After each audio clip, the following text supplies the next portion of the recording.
오늘 주의 은혜를 사모하면서 또한 이제 주님을 사모하는 마음으로 이 자리에 나오신 여러분들의 마음 가운데 기도하는 모든 것들이 응답되시기를 주의 이름으로 축원합니다. 자, 우리 한번 인사하겠습니다. 사모하는 기도의 제목 응답받으시기 바랍니다. 인사하겠습니다.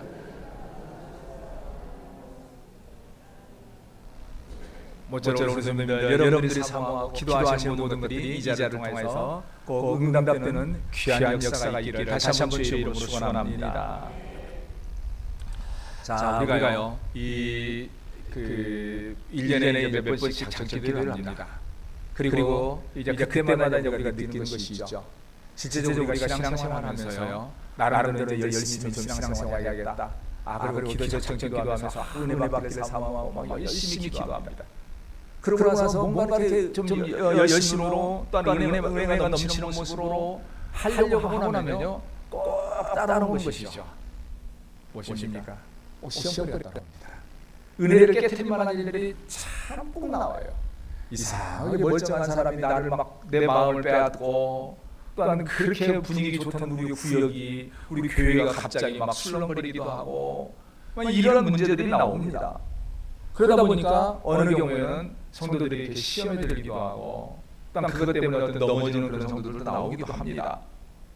그런데 우리가 동시에 기억할 것이 있습니다. 우리가 그런 거 볼 때 그러면은 뭐 그런 걸 자꾸 오니까 우리는 작정 기도도 하지 말고 열심히도 내지 말고 기도도 하지 말아야겠다 이래서는 안 된다는 거죠. 그럼 왜 그러냐? 사실 그렇게 낙심하고 또한 시험거리 올 때는 그때 그것이 겁내지 말아야 하는 것은 뭐냐면요 오히려 그걸 통해서 우리가 잘 감당하면 우리가 더 성장해요. 사단의 세력은 우리가 성장하려고 더 믿음을 살려고 하면 그걸 방해하기 때문에 우리가 그걸 볼 때 내가 성장할 수 있는 기회구나, 은혜 받을 기회구나, 하나님의 은혜가 충만해서 내가 오히려 더 복된 시간이 되려고 하는구나라고 생각해야 한다는 거죠. 그래서 잘 감당하고 또한 그것을 잘 이겨나가면 오히려 그게 우리 자신들의 또 우리 교회에 성장하는 그런 기회가 됩니다. 그런 면에서 이제 우리가 그런 문제들이 왔어요. 무조건 겁내거나 문제를 그것 때문에 포기하거나 이런 모습이 되지 않아야 해요. 그러면서 동시에 기억할 것은요 여기서 꼭 기억할 필요가 있습니다. 이런 문제 오는데 사람들이 대부분요 나는 은혜를 받고 남이 나를 시험에 들 것이라고 생각을 해요. 그런데 때로는 우리가 잘못된 길을 가면은 우리 자신이 누군가의 시험거리가 될 수가 있다는 거예요. 내가 다른 사람의 시험을 받는다고 생각만 하지 내가 누군가의 시험거리가 될 수 있다는 생각을 하지 않는 경우가 의외로 많아요. 그런데 분명한 것은 우리가 믿음으로 잘 생활하려고 하면 분명히 시험거리가 옵니다. 그런데 반대로 내가 잘못된 모습을 하면 다른 누군가가 열심히 은혜롭게 나아가려고 할 때 내가 그 시험거리가 될 수가 있어요. 그래서 우리가 무서워해야 해요. 내가 누군가의 다른 어떤 환경 때문에 시험을 받아가 내가 그걸 성장하는 건 좋은 일이에요. 그러나 반대로 다른 누군가가 성장하려고 할 때 내가 시험거리가 되어서는 안 된다는 거죠. 이게 우리가 참 조심해야 하고 두려워해야 하고 항상 우리를 살펴야 한다는 거예요. 그런데 그런 면에서 우리가 오늘 본문의 모습을 볼 필요가 있습니다. 우리가 지난주에 봤죠. 아나니아와 삽비라 부부. 그들이 이제 이 자신들의 물질을 팔아서 하나님께 바친다고 했다가 거짓말하는 바람에 죽임을 당하는 사건이 나옵니다. 그런데요, 우리는 생각합니다. 이게 아나니아와 그 삽비라 부부가 저렇게 해서 거짓말하다 죽었다. 참 못된 사람들 이렇게 생각해서는 안 된다는 거예요. 왜냐하면 제가 지난주에 잠시 말씀드렸지만 이렇게 했다는 것은 비록 그 사람들이 일부를 드렸지만 이 사람들도 분명히 그때는 열심히 있는 사람이었어요. 나름대로 뭔가 드리겠다는 결단을 하는 마음을 가진 사람들이에요. 그렇다는 것은 그 사람들도 그 당시 예루살렘 교회에서 뭔가 열심히 했던 사람들이라는 거예요. 전혀 생짜, 전혀 열심도 없는 사람, 믿음이 없는 사람, 이 사람들이 아니었다는 거예요. 그 사람들은 아예 안 드렸어요. 남들이 주는 것만 받아 먹었어요. 그런데 아나니아와 삽비라 부부는 나름대로의 뭔가 열심히 있었고 그래서 인정도 받고 싶었고 그래서 자기가 뭔가 드리겠다라는 말까지도 했던 사람이라는 거죠. 그런데 우리가 여기서요 또 볼까 합니다. 오늘 본문의 말씀을 봅니다. 오늘 본문에 보면은 이 사도들을 잡아서 감옥에 가두는 사고, 이 사람들이 나오죠. 이 사람들이 누굽니까? 여기 보면은 대제사장과 사두개인들이에요. 대제사장은 그 당시에 종교 지도자들입니다. 유대 민족의 큰 종교 지도자들, 최고의 성경을 많이 알고 하나님의 일을 가장 앞장서서 하는 중심적인 사람들이에요. 사두개인들은 하나님의 말씀을 기록하고 하나님의 말씀을 연구하는 이 사람들입니다. 그러니까 대제사장이나 사두개인들이나 그 당시 유대인들 사이에서 최고의 지도자들이에요. 하나님의 말씀에 가장 깊이 들어가 있는 사람들, 종교의 지도자들입니다. 자, 그런데 우리 생각합니다. 이 두 아나니아와 삽비라도 그렇고요. 그 아나니아와 삽비라 같은 경우는 예루살렘 교회를 흔들어서 시험거리에 들었던 사람입니다. 대제사장과 사두개인들은 당시의 종교의 지도자들이고 백성들을 아름다운 모습으로 인도해야 할 사람들이에요. 근데 그들이 앞장서서 사도들을 핍박합니다. 앞장서서 그 당시의 기독교인들을 핍박해요. 그리고 잡아넣습니다. 감옥에 잡아넣어요. 왜 그랬을까요? 이 사람들이 근본적으로 나쁜 사람들인가요? 여러분과 저보다도 못하고 나쁘고 신앙이 없는 사람이어서 그런 행동했을까요? 아닙니다. 성경에 보면 이 사람들에 대한 특징이 나옵니다. 우리가요, 지난주에 보았죠. 아나니아와 삽비라 경우는 우리가 봤던 말씀이 있습니다. 지난주 3절 말씀을 한번 보도록 하겠습니다. 3절, 베드로와 아나니아에게 했던 말입니다. 우리 같이 한번 합독합니다. 시작. 베드로가 이르되 아나니아여 어찌하여 사탄이 네 마음에 가득하여 네가 성령을 속이고 땅값 얼마를 감추었느냐. 아나니아가 이렇게 행동한 이유는요, 그 중심에 사탄이 가득했다는 거예요. 그러면 오늘 대제사장은 어떨까요? 오늘 17절을 봅니다. 오늘 말씀 17절 같이 합독합니다. 시작. 대제사장과 그와 함께 있는 사람 즉 사두개인의 당파가 다 마음에 시기가 가득하여 일어나서, 대제사장과 이 사두개인들은 그 마음에 시기가 가득해서 일어났다. 제가 지난주에 말씀드렸습니다. 이 시기는 사단에게서 나오는 악한 열매의 모습입니다. 즉 사단이 그 마음에 가득해서 그 마음에 시기하는 마음을 가득 채워놨을 때에 오늘 여기에서 한때는 그 예루살렘 교회에서 열심히 있던 아나니아 부부가 잘못된 길 같고, 한때는 이 대제사장이고 사두개인이고 서기관이고 종교의 지도자고 성경에 대해서 각시고 대단한 사람들이 오히려 교회를 핍박하고 사도들을 핍박하고 교회를 방해하고 교회를 넘어뜨리는 일을 하였다는 거죠. 우리가 이걸 보면서 기억하는 것은요, 그 사람의 직분이 뭐냐가 중요하지 않아요. 그 사람이 얼마나 신앙생활을 오래 했느냐, 얼마나 대단한 사람이냐, 이거 아무 중요하지 않다는 거예요. 중요한 것은 뭡니까? 그 중심에 뭐가 있느냐라는 거예요. 다시 말해서 오늘 여기서 사탄이 그 안에 가득하느냐, 시기의 마음이 가득하느냐, 아니면 그들의 핍박을 받던 예루살렘 교회의 성도들이나 사도들과 같이 성령이 가득하느냐에 따라서 그 삶의 모습이 달라진다는 거예요. 우리는 여기서 그러면 왜 달라질까? 왜 달라질까? 그것을 알 필요가 있습니다. 제가 지난주에 말씀드렸죠. 여기 가득하다라는 말이 성령 충만하다 할 때 충만과 같은 단어를 사용하고 있다고 말씀드렸습니다. 그러니까 성령이 충만한 사람들, 시기가 가득한 사람들, 둘 다 같은 가득이라는 단어가 같이 사용이 돼요. 그러면 왜 이것이 같은 의미입니까? 이 가득이라는 단어가요, 원어에 보면 뭐냐면요, 폴레스라는 단어를 사용합니다. 근데 이 폴레스라는 단어가 어떤 의미냐면 넘칠 정도로 가득 채워진, 모든 공간에 틈이 없이 채워진다는 거예요. 그러니까 이 사단이 혹은 시기가 그 마음에 넘칠 정도로 어떤 틈이 없을 정도로 가득 채워지다 보니까 다른 생각을 할 틈이 없다는 거예요. 다른 마음을 가질 틈이 없어요. 사도 그 다음에 대제사장이고 하나님께 충성했던 사람이고 서기관이고 하는데 그들의 마음에 성령이 충만하지 않고 시기심이 가득하고 사탄이 그 마음에 가득 채우다 보니까 하나님의 일인지 인간의 욕심인지 생각을 열었고 자기의 욕심에 따라서 시기에 따라서 분노에 따라서 흘러가버리더라는 거예요. 우리가 믿음 생활할 때요 이거 기억해야 합니다. 성도들이 생활하면서 중요한 것은 내 마음에 오늘 우리가 예루살렘 교회 성도들처럼 성령이 충만한 신앙인의 삶을 살려고야 해요. 그러면서 어떤 경우에도 나도 모르게 여러분과 우리 모두의 마음에 시기심이나 사단이 우리의 마음을 빼앗는 일이 없도록 조심해야 해요. 그게 들어와서 내 마음을 채우는 순간에 다른 생각을 할 수가 없습니다. 다른 것에 대한 여력을 가질 수가 없어요. 다시 말해서 우리가 직분이 뭐냐? 내가 신앙생활을 얼마나 오래 했냐?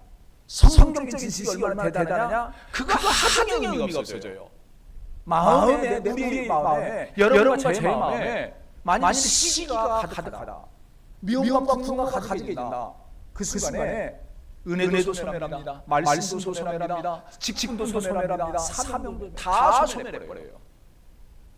그래서 우리가 중요한 것은 항상 가진 것은 성령의 충만함을 사모해야 하고 날마다 기도할 내 마음이 나도 모르게 시기심이나 거짓됨이나 욕심으로 채워지는 일이 있지 않도록 하나님께서 내 마음을 주시고 내 안에 날마다 성령의 충만함을 채워주시라고. 제가 그래서 여러분들에게 자주 말씀드렸죠. 성령 충만함을 받다라는 말이 그냥 일회성이 아니라 지속과 반복의 의미를 가진 단어로 사용되고 있다고 말씀을 드렸죠. 성경에 보시면요, 너희가 성령 충만을 받아라 그 말이요, 한 번 바꾼다라 이 말이 아니라 날마다 성령 충만을 받아라 이렇게 기록됐어요. 왜 그러냐? 우리는 날마다 성령 충만을 받지 않으면 어느 순간에 나도 모르게 내 마음에 시기하는 마음, 사단이 내 마음을 뺏을 수가 있어요.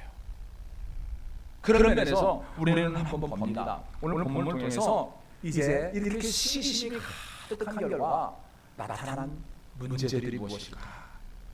우리가 믿음 생활한다고 하는데 직분은 가졌는데 만일 우리 마음에 성령 충만함이 아니라 시기심이 채워지는 순간에 우리는 어떤 모습이 될까? 이것에 대해서 한번 보도록 하겠습니다. 자, 먼저 오늘 본문에 보면요, 첫째 뭐냐면 하나님의 뜻을 분별할 수 없게 된다는 거예요. 오늘 여기 먼저 보면요, 성령이 충만한 사도들의 모습을 잠시 볼 필요가 있습니다. 여기서 대제사장 그 일행에 의해서 이 사도들이 감옥에 들어가죠.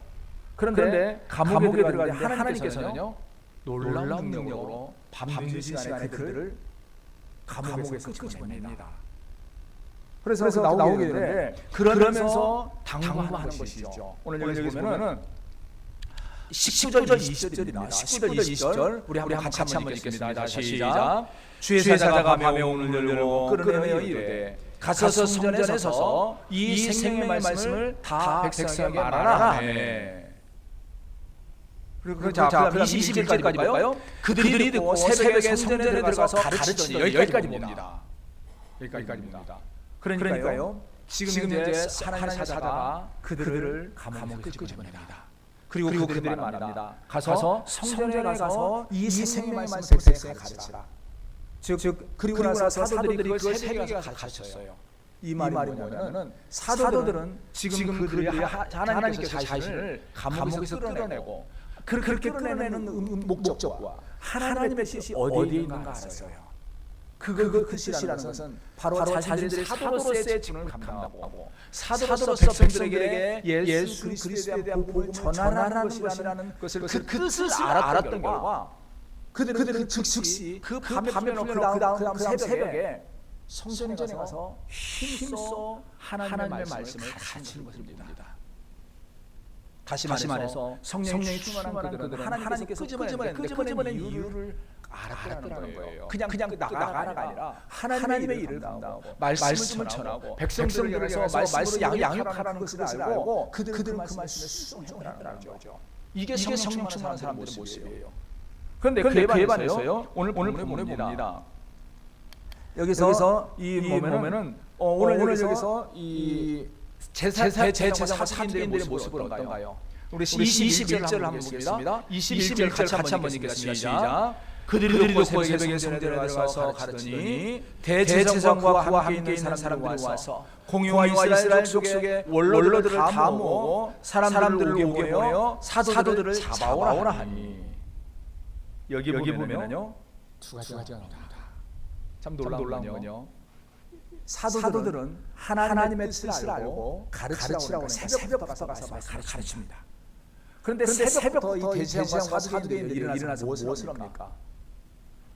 감옥에 있는 사도들을 끌어다가 그들을 어떻게든 핍박해서 하나님의 말씀을 가르치지 못하도록 하려고 작정을 하고 나온 거예요. 우리가 아는 대로 대제사장과 사두개인들의 직분이 뭔가요?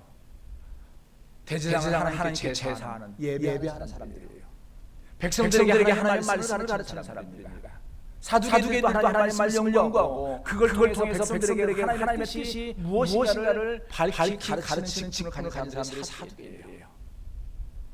대제사장 사두개인도 하나님의 일을 하고 하나님의 말씀을 연구하고 그 말씀을 백성들에게 가르치고 백성들은 올바르게 이끌어가야 할 사명을 가지고 그 사명을 감당해야 할 존재들이 대제사장과 사두개인들이에요. 즉 하나님께서 그들을 향한 하나님의 가진 뜻은 뭐냐면은 그 직분을 통해서 하나님의 일을 하고 그 직분을 통해서 하나님을 예배하고 그 직분을 통해서 백성을 가르치라는 거라는 것을 그들을 알았어요. 그런데 그들의 관심은 어디에 있습니까?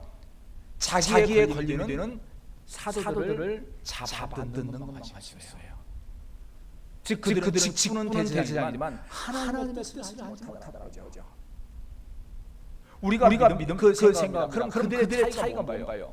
오늘 성경에 말합니다. 그들이 마음에 시기가 가득해요.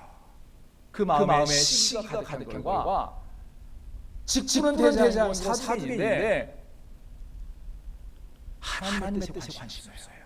하나님의 뜻을 알지도 못해요. 하나님의 뜻을 설명하지도 않아요. 이게 차이납니다. 우리가 믿음 생활을 하면 이거 기억이 납니다. 많은 사람들이요 오늘 한국교회도 우리 생활에서는 이런 경우가 많아요. 제가 언젠가 우리 성도에게 말씀을 드린 적이 있죠. 일부 대형 교회들이 싸움이 납니다. 교회 안에 싸움이 나요. 그런데 우리는 여기 다시 생각합니다. 교회 안에 성도의 사명이 뭔가요? 하나님께서 교회 성도들을 향해서 요구하는 그 뜻이 뭔가요? 왜 성도라는 이름을 주었나요? 왜 목사라는 이름을, 왜 장로라는 이름을, 왜 권사 집사라는 이름을 주었나요? 그 직분을 통해서 하나님 예배하라는 거예요. 그 직분을 통해서 하나님의 일을 감당하라는 거예요. 그 직분을 통해서 서로 사랑하고 주님의 몸된 교회를 세우라는 것이 하나님의 뜻이라는 거예요. 그런데 싸움이 나고 그 결과 그 마음에 미움이 들어가고 시기심이 들어가고 분노가 들어가면 어떻게 합니까? 하나님을 예배하는 것이 사라집니다. 직분을 통해서 하나님께 충성하는 것이 사라져요. 서로가 서로를 향해서 어떻게 하면 해칠까? 어떻게 하면 저 사람을 쫓아낼까? 어떻게 하면 우리가 이겨먹을까? 이것만 관심이 가져요. 제가 언젠가 우리 교회에도 말씀드렸죠. 어느 교회가 그런 모습으로 싸우다 보니까 주일날 와서 예배는 드리고 앉았어요. 그런데 이쪽은 목사파, 이쪽은 장로파다 보니까 이 자리에 앉았는데 하나님에 대한 예배가 관심이 없는 거예요. 오로지 머릿속에 뭐가 있어요? 저것들을 내가 어떻게 할까? 아이고 저것들은 또 어떻게 하네. 이런만 있더라고요.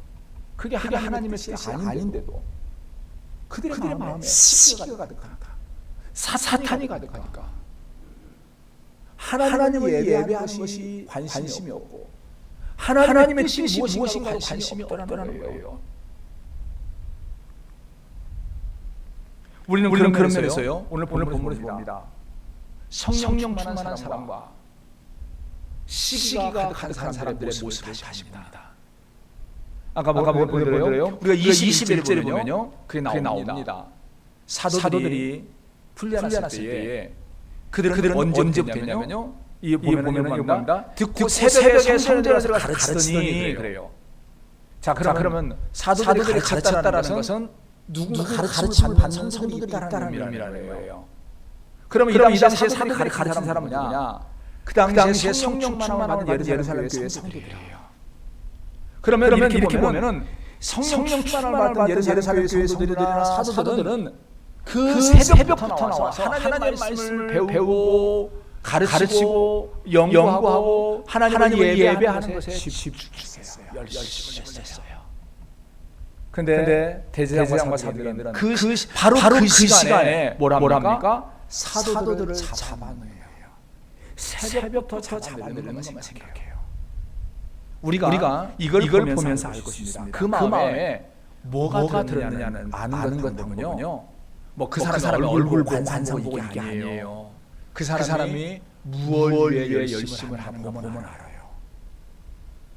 아까 말씀드린 대로 성령 충만한 사람들은 하나님의 말씀을 배우고 하나님 예배하는데 새벽부터 열심을 해요.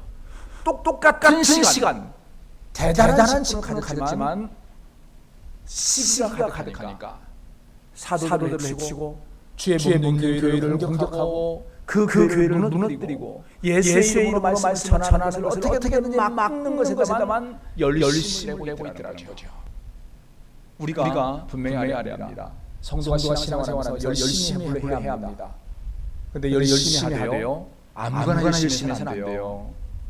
주의 몸 교회에 넘어뜨리고 예배 방해하고 누군가를 시키고 누구에 대한 분노가 가득해서 그것 때문에 열심히 살아서는 안 된다는 거예요. 근데 우리가 실제적으로 많이 보면요, 이상하게 이 못된 시기심이나 사단이 가득한 사람이 더 부지런해요. 오히려 잘 믿음 생활하는데 일반적인 성도들은요 별로 안 부지런합니다. 그래서 성도들이 사모해야 할 것이 뭐냐면요, 성령 충만함을 사모해야 해요. 실제적으로 보면 시기심이 가득하고 사탄이 가는 사람들은요 막 흔히 말로 진짜 지정신이 아닌 것처럼 막 열심히 돌아다녀요. 근데 분명한 것은요, 열심히 하고 다 중요한 게 아닙니다. 뭐가 있냐, 무엇을 위해 열심히 하냐예요. 하나님을 예배하고 하나님께 영광 돌리고 하나님의 말씀을 공부하는데 즉 하나님의 뜻을 이루는 일에 열심히 사는 것이 중요해요. 내가 누가를 향해서 분노하고 미워하고 시기심으로 열심히 하면 그건 하나님은 못하다는 거죠. 그런 면에서 우리가 항상 가진 것은 우리가 가진 그 직분을 통해서 내가 과연 무엇을 어떻게 할 것인가에 대한 하나님의 뜻을 분별하기를 힘써야 해요. 즉 다시 말해서 하나님께서 나에게 성령 충만함을 주셔서 하나님께서 나에게 요구하는 삶이 무엇인가, 내가 성도로서 어떻게 사는 것이 하나님의 뜻인가를 분명히 알려야 하고, 또한 내가 여러분의 생명을 하나님께서까지 연장해 주셨어요. 어떤 뜻이 있어서 연장해 생각을 하고, 여러분의 직분을 주신 것이 무슨 식사를 그걸 생각하고 그걸 위해 열심히 하려고 하고, 그러기 위해서는 성령의 충만함을 사모해야 해요. 날마다 성령의 충만함을 사모해야 해요. 그렇지 않으면 어느 순간에 우리의 마음에 사단이 들어오고 시기하는 마음이 채워져요. 자, 우리가 그런 면에서 우리가 두 번째로 봅니다. 여기서 시기하는 마음이 채워질 때 나타나는 거, 하나님의 행하시는 능력을 발견할 수가 없어요. 제가 언젠가도 우리 선생님에게 말씀드렸죠. 그리고 우리가 일반적으로 생각할 때 그런 말 하잖아요. 우리 교회가 진짜 엄청난 기적들이 많이 나왔으면 좋겠다. 여기 목사가 기도만 하면 병자가 막 나와버리고, 금방 죽어가 숨 딱 떨어진 사람들 기도하면 빨리 눈 뜨고 일어나고, 막 이런 일이 생기면은 막 어떨까요? 전에도 그랬잖아요. 그런 일이 생기면 우리 국성에 있는 사람들 다 우리 교회 나올 것 같잖아요. 올까요? 안 오는 사람 죽어도 안 와요. 그런 일이 있다더라 하는 걸로 끝나지 안 옵니다. 우리가 그러면 생각해 봅니다. 왜 그럴까? 왜 그럴까요? 그런 일이 특별한 일이 일어난다고 해요. 그거 하나님 보지를 못하기 때문이에요. 우리가요 그런 면에서 잠시 볼 말씀 내용이 기니까 제가 말씀드립니다. 마태복음 9장 18절에서 34절에 보면요, 이 예수님의 행적에 대해서요 굉장히 자세하게 굉장히 기적들이 쫙 나옵니다. 거기에 보면은 한 관리가 예수님께 옵니다. 예수님, 내 딸이 지금 죽게 생겼으니 와서 손을 좀 얹어서 기도해 주세요. 그러니까 예수님이 갑니다. 그런데 가다 보니까 중간에 누가 있냐면 12해 동안 혈루증을 앓는 여인이 내가 예수님 옷에 손만 대면 나을 것 같다는 생각이니까 손을 댔다가 낫습니다. 나는 기적이 생겨요. 그러고 나서 가다 보니까 이 딸이 죽었습니다. 이렇게 말하는 거예요. 그런데 그런데도 예수님 가시다가 앞을 보지 못하는 소경 2명을 만납니다.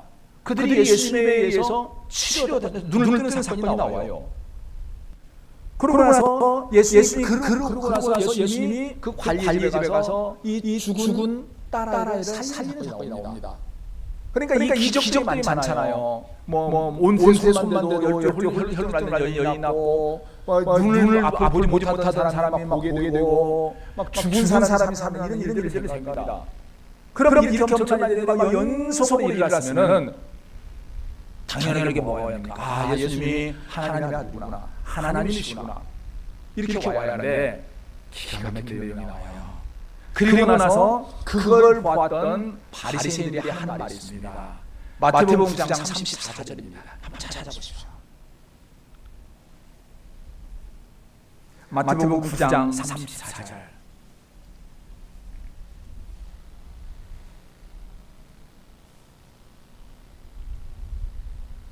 자, 찾으셔서 함께 합독합니다. 자, 시작.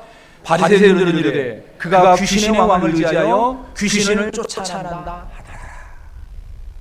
이렇게 엄청난 기적들이 막 나타나고 많은 사람들은 예수님을 믿고 막 예수님께 나옵니다. 그런데 바리새인들은 누굽니까? 자칭 거룩한 사람들, 성경 잘 아는 사람들, 나 성경 교회 지도자라는 사람들이에요. 근데 그러면 그들이 누구보다 더 먼저 예수님을 알고 믿어야 하는데 그들이 뭐라고 합니까? 귀신의 왕을 의지하여 귀신을 쫓아낸다. 예수님 안 믿어요. 그럼 왜 그들이 그런 말을 했을까요? 우리가 아는 바리새인들은 특징은 예수님을 향한 분노, 예수님을 향한 시기심, 예수님을 향한 미움이 가득했던 결과 그 어떤 기적을 보여줘도 보지 못했던 거예요. 우리가 분명히 알아야 합니다. 이 믿음이 우리 마음에 온전한 믿음이 없고 시기하는 마음, 또한 우리가 악한 분노의 마음, 거짓된 마음이 가득하면 우리 눈에 어떠한 일이 생겨도 알 수가 없어요. 믿지 못해요. 오늘 여기에서 보면요, 대제사장과 사두개인들의 모습이 나옵니다. 오늘 보면은 이제 우리가 22절, 23절입니다. 22절, 23절, 24절까지 있겠습니다. 22절, 24절까지 있습니다. 시작. 부하들이 가서 옥에서 사도들을 보지 못하고 돌아와 이르되 우리가 보니 옥은 든든하게 잠기고 지키는 사람들이 문에 서 있으되 문을 열고 본즉 그 안에는 한 사람도 없더이다 하니 성전 맡은 자와 제사장들이 이 말을 듣고 의혹하여 이 일이 어찌 될까 하더니. 여기 보면은 그 전날 저녁에 하나님께서 사도들을 감옥에서 끊어냅니다. 그리고 다음 새벽에 이 대제사장이 이제 그 아랫사람을 보내서 그들을 쫓아내는데 가서 보니까 옥은 잠겨 있고 여전히 지키는 사람을 열심히 지키고 있는데 정작 안에 사람이 없는 거예요. 그러니까 이들이 말하는 의혹하여가되 이 의혹은 뭐지? 의심에 따른 이전도 아니에요. 여기서 원에 보면은 굉장히 두려움을 가지고 이게 어떻게 된 일이지? 하는 이런 두려움과 공포에 쩔어서 하는 말이에요. 그리고 나서 하는 말이 여기서 아까 그러죠. 보지 못하면서 보면 이 일이 어찌 될까? 아, 이래서 진짜 무슨 일이 생기려고 그러지? 이런 말이에요. 그러니까 생각할 수 없는 이런 큰 일들을 보고 두려움이 생기고 막 두려워서 이게 어떻게 될까? 그런데 문제는요, 이걸로 끝나요. 그들이 이것을 진짜 믿음의 사람들이라면 이걸 보면서 사도들이 하나님께서 사용하는 사람들이구나. 하나님께서 이 일을 이루어가는구나. 하나님의 손이구나. 이걸 보고 이걸 느끼고 이 일을 회개해야 하는데 아니에요. 두려워만 해요. 느끼지 못해요. 왜 그러냐? 그들의 마음이 시기가 되니까 눈이 어두워지는 거예요.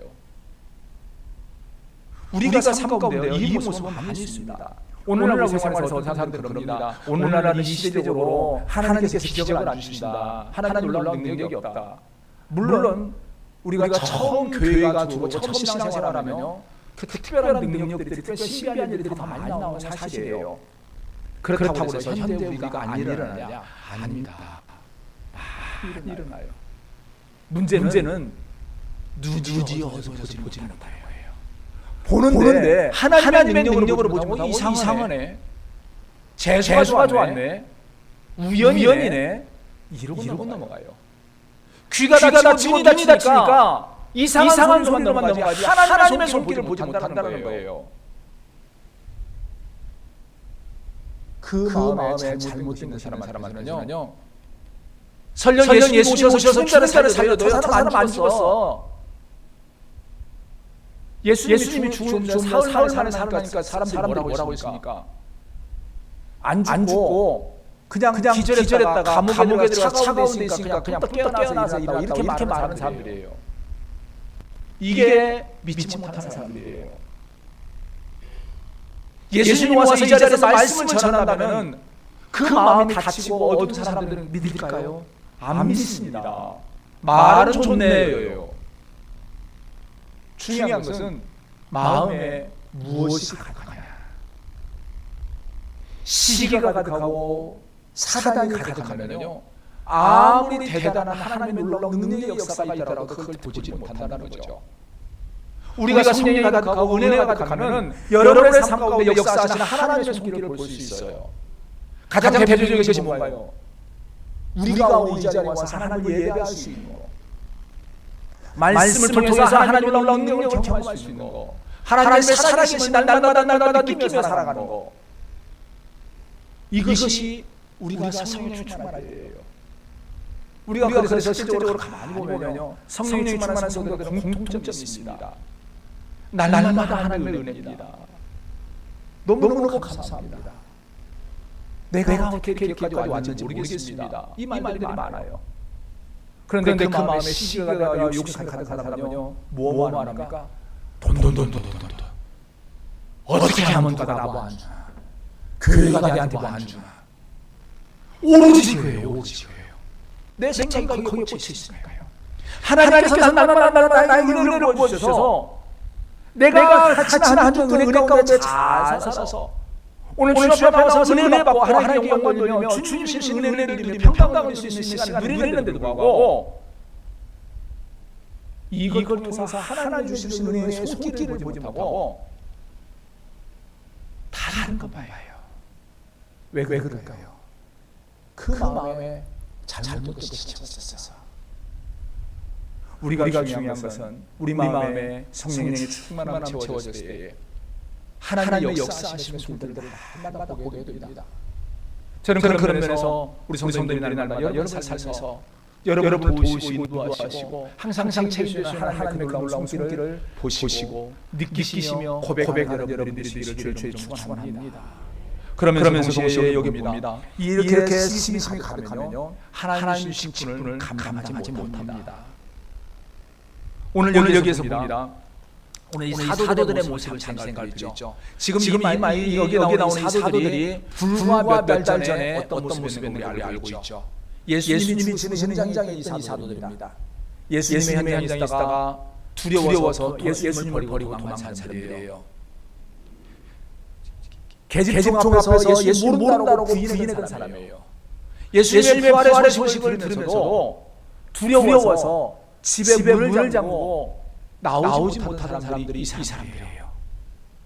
그런데 이들에게 성령의 충만함이 왔을 때 이들은 담대하게 나와서 주님을 전합니다. 대제사장관들이 더 이상 예수의 이름으로 말하지 말고 전하지 말고 가르치지 말라고 하는데 내가 사람의 말을 듣는 것이 하나님의 말씀을 듣는 게 좋으냐고 말하면서 담대하게 말씀을 전하고 있어요. 이들이 이렇게 한 이유가 뭐냐? 그들의 중심에 성령의 충만함을 입었을 때예요. 그에 반해서 아까 제사장이나 대서기관들은 아무도 그들을 막는 사람이 없습니다. 그런데도 불구하고 그들의 마음에 시기가 나다 보니까 그들의 그 짐을 통해서 감당할 것에 대해서는 아무 관심이 없어요. 오로지 자기들의 이익을 위해서 자기들에게 뭔가 손해를 입힐 것 같은 그들을 막고 사도들의 입을 막고 사도들을 어떻게든 잡아넣는 그것만 관심이 크더라는 거죠. 우리가 분명하면서 오늘날 우리의 교회 안에서 마찬가지입니다. 성도가 살아가면서 우리가 교회 안에서 여러 가지 직분을 가지고 있습니다. 이 직분 통해서 여러분들이 주의 일을 감당하고 충성하고 온전히 믿음으로 가려고 하면요, 중요한 것은 인간적인 열심이나 인간적인 목적이 아니라 날마다 성령의 충만함을 입은 상태에서 갈 수가 있어요. 왜냐하면 그래야만 우리가 이 일을 감당할 때 깊이 웃을 수가 있고 행복할 수 있어요. 인간적인 열심 또는 누구를 시기하는 마음으로 잠시 열심을 낼 수 있습니다. 그런데 결국은 포기해요. 그리고 그 열심이 금방 넘어지게 되었어요.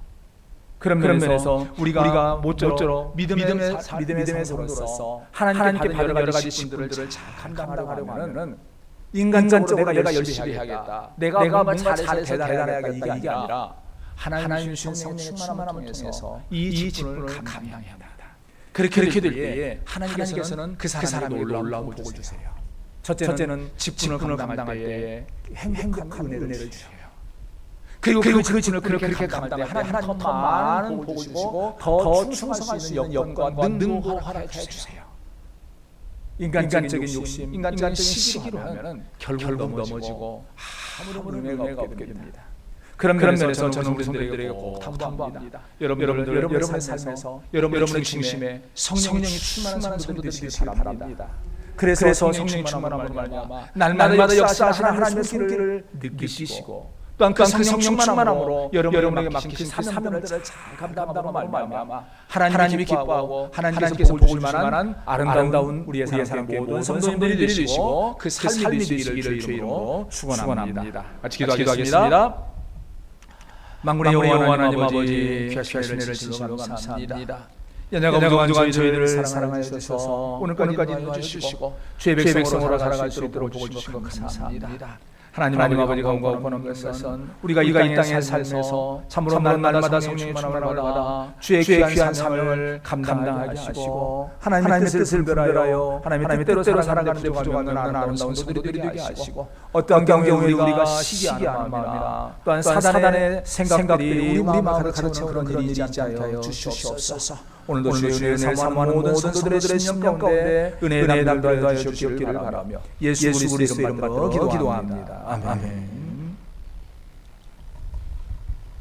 찬송 213장 부르면서 하나님께 부릅니다.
사절입니다. 내 주님 서신 발 앞에 내 주님 서신 발 앞에 나 엎드렸으니 그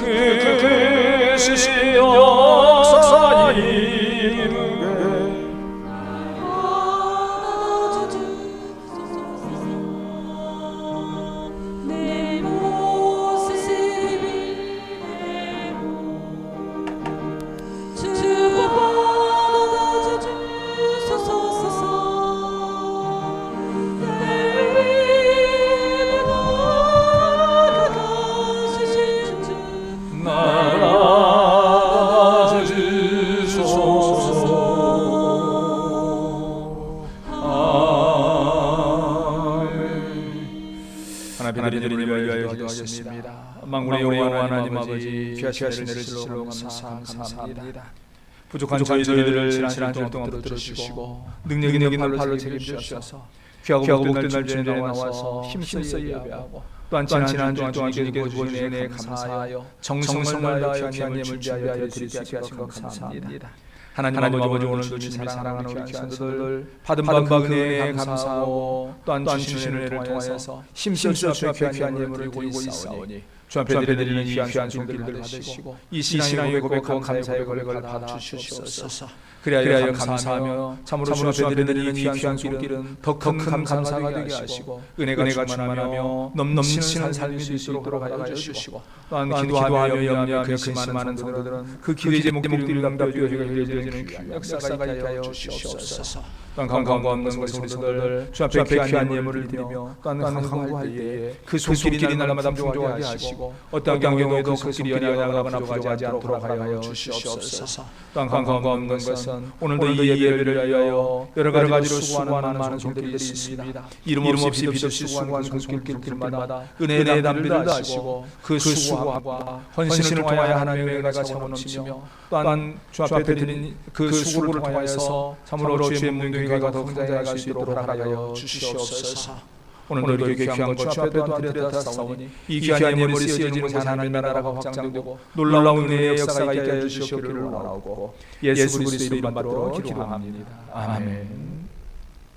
이제는 우리 주 예수 그리스도의 은혜와 아버지 하나님의 크신 사랑과 성령의 감동과 마음의 교통하심의 그 은혜가 오늘 이 자리에 나와서 힘써 예배하는 우리 사람께 모든 성도들 머리 위와 그 가정과 사업터 위에 또한 오늘 주의 이름으로 재단을 쌓는 전국에 있는 모든 교회와 세계 선교 현장 위에 이제로부터 영원토록 함께 있을지어다.